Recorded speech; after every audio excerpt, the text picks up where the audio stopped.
Baik, salam sejahtera murid-murid. Jadi pada hari ini kita bersambung dengan topik fokus 46 iaitu dasar kebudayaan kebangsaan.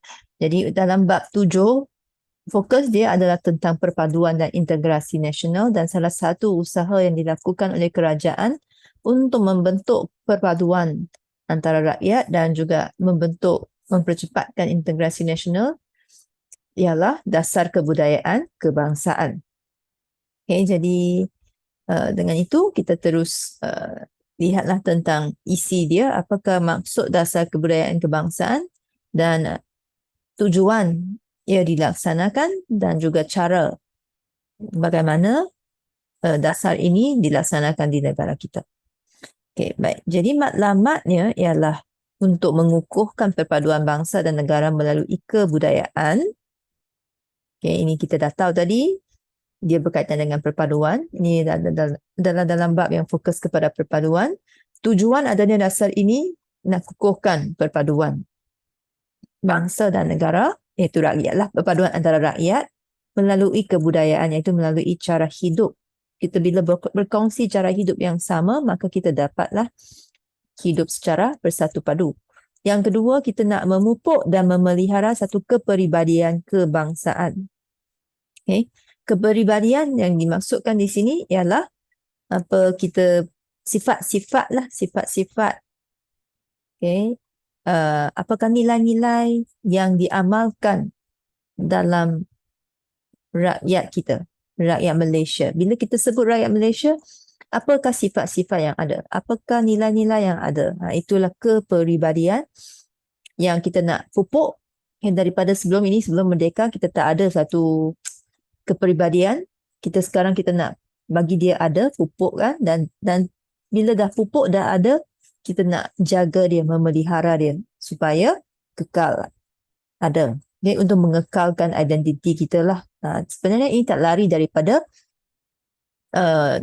maksud perpaduan itu, iaitu dalamnya salah satunya kalau kita nak capai sebuah negara yang rakyat yang pelbagai etnik,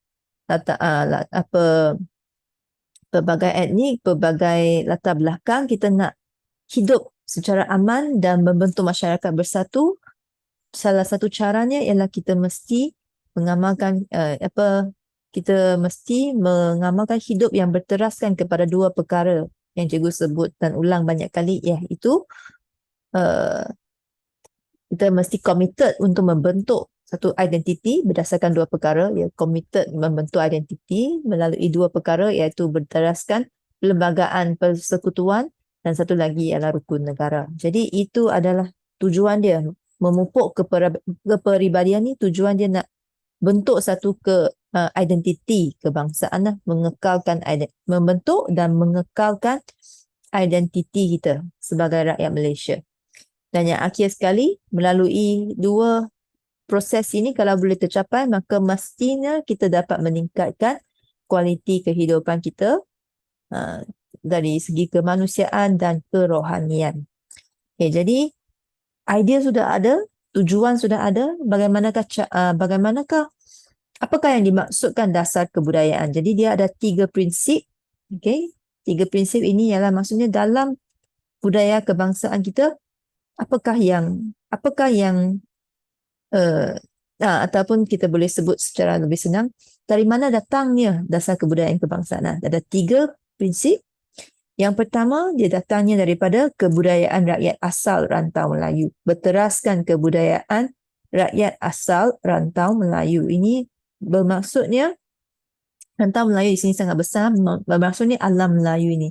Termasuklah budaya Malaysia, Tanah Melayu, Kepulauan Borneo, Sabah Sarawak, Indonesia, Filipina, Thailand, Brunei, kawasan ini, rantau Melayu. Dia adalah datang daripada budaya rakyat yang tinggal di sini. Jadi, yang kedua, dia turut menerima unsur kebudayaan lain yang sesuai dan wajar. Negara kita bukan sahaja terdiri daripada rakyat dari rantau Melayu, tetapi juga ada rakyat yang datang dari negara lain. Contohnya, antara 3 kaum utama kita, Melayu, Cina, India. Cina dan India ini Jadi kebudayaan Cina, kebudayaan India, kebudayaan Arab. Okay, mana yang sesuai dan wajar. Macam mana kita nak tentukan adakah dia sesuai, adakah dia wajar? Masih balik kepada prinsip rukun negara. Jadi lihat, kalau unsur ini dia adalah unsur yang ada moral, aspek kerohanian, dan dia ikut rukun negara. Dia tak lari daripada rukun negara, maka dia boleh diterima unsur tersebut walaupun dia bukan budaya Melayu tetapi budaya Cina dan India ataupun Arab. Okay, dan yang prinsip ketiga ialah Islam menjadi unsur penting. Okay, ini selaras dengan kedudukan Islam sebagai agama rasmi negara kita dalam perlembagaan persekutuan. Jadi Islam adalah unsur pentinglah dalam prinsip dasar kebudayaan kebangsaan kita. Okay, dan akhirnya kita lihat bagaimanakah dia dibentuk dan dilaksanakan. Dibentuk ini poin pertama ialah cara dia dibentuk, iaitu dia digubal dan diperakui melalui satu perhimpunan besar dipanggil Kongres Kebudayaan Kebangsaan 1971. Okay. Jadi tetapi yang kita nak fokus sisi penting kalau soalan tanya tentang bagaimanakah dilaksanakan, jawapan dia bermula daripada poin yang kedua, iaitu dilaksanakan melalui pelbagai kementerian, agensi dan jabatan berkaitan. Contohnya Kementerian Pelancongan, Kesenian dan Kebudayaan yang pada hari ini dipanggil sebagai tadi atas lah. Kementerian hari ini ialah Kementerian Pelancongan, Seni dan Budaya Malaysia. Okay, terdapat juga agensi lain lah seperti Aswara. Itu juga akan dapat satu markah lah. Aswara ni akademi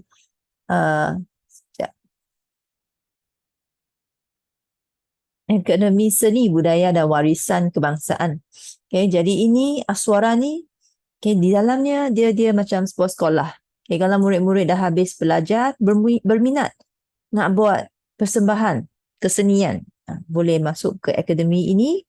Okay, dia adalah khusus dia, okay, program-program dia tentang kesenian.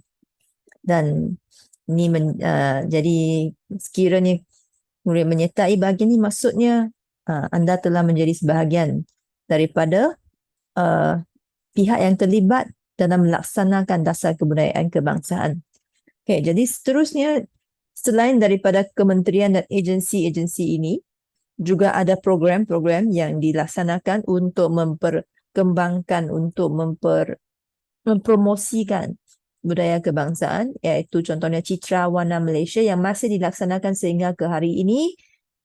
Kalau dalam buku teks ditulis pada bulan Mei, tetapi cikgu lihat yang terkini dalam internet ialah bulan Februari lah biasanya dilaksanakan program Citra Warna Malaysia yang melibatkan pelbagai kaum dan budaya. Jadi rakyat pelbagai kaum, pelbagai budaya, mereka akan pada masa itu Citra Warna Malaysia mereka akan buat apa? Mereka nak sebenarnya tujuan dia antara salah satunya nak melakukan promosi pelancongan, menarik kedatangan pelancong ke negara kita dengan memperagakan kebudayaan. Okay, jadi adalah program, ada program yang akan persembahan yang menunjukkan budaya rakyat Malaysia. Pakaian, okay, ini salah satu yang senanglah kita bila kita fikir budaya, dia mesti ada kaitan dengan pakaian kita. Okay, pakaian tradisional pelbagai kaum dan memperagakan tarian pelbagai kaum dan nyanyian rakyat, nyanyian yang tradisional yang berkaitan dengan pelbagai budaya rakyat di Malaysia. Dan akhirnya dalam pelaksanaannya juga telah berjaya melahirkan ramai tokoh dan penggiat budaya seperti Zah Aziz. Yang ini ada dalam buku teks anda. Di bahagian ini ada gambar-gambar tokoh-tokoh yang terlibat. Ini Zah Aziz lah. Okay. Dan ada yang seni muzik, ada yang sastra Sabah, ada muzik tradisional.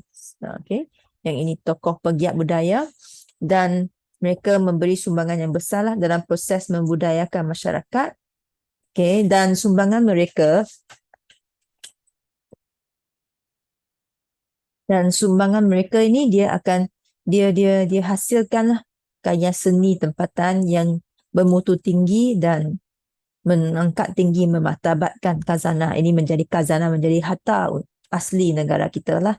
Sebab ini mereka akan hasilkan karya seni lah yang berkaitan dengan budaya negara kita yang berkualiti tinggi. Okay, jadi itu adalah pelaksanaan dasar kebudayaan kebangsaan. Dengan itu kita telah pun habis perbincangan kita tentang topik ini.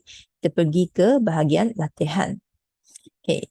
Nyatakan dua prinsip dasar kebudayaan kebangsaan. Jadi prinsip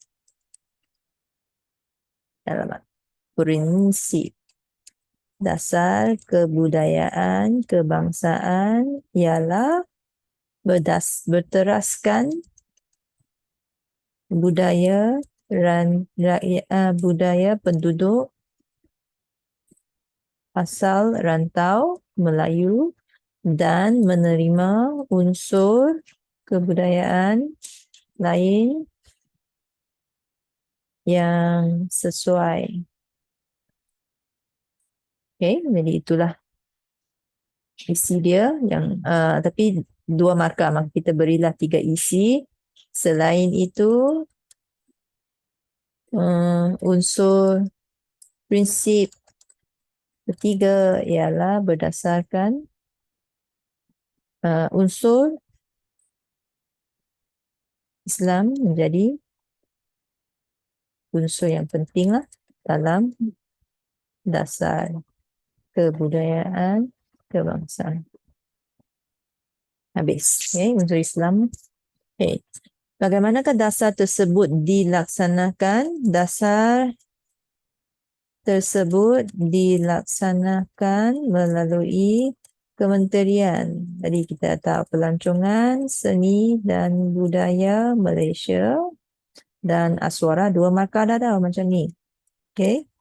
Selain itu program. Okay. Kita salin baliklah. Dasar tersebut dilaksanakan melalui program Citra Warna Malaysia yang melibatkan pelbagai kaum dan budaya. Di samping itu, program tersebut memperagakan budaya, apalagi pakaian, apalagi tarian dan nyanyian rakyat. Okey, habis. 5 markah. Berjaya melahirkan tokoh dan penggiat budaya. Satu lagi lah. Okey, habis. Mengapakah dasar kebudayaan kebangsaan patut diamalkan di negara kita? Dasar kebudayaan kebangsaan, yang ini kita boleh fikir balik tujuan dia di negara kita untuk mengukuhkan perpaduan kalangan rakyat. Hal ini kerana dasar ini dapat membentuk dan mengekalkan identiti kebangsaan. Oleh itu, dasar ini dapat meningkatkan kesefahaman antara rakyat. Contohnya, dasar ini adalah berteraskan budaya penduduk asal rantau Melayu dan menerima kebudayaan lain yang sesuai.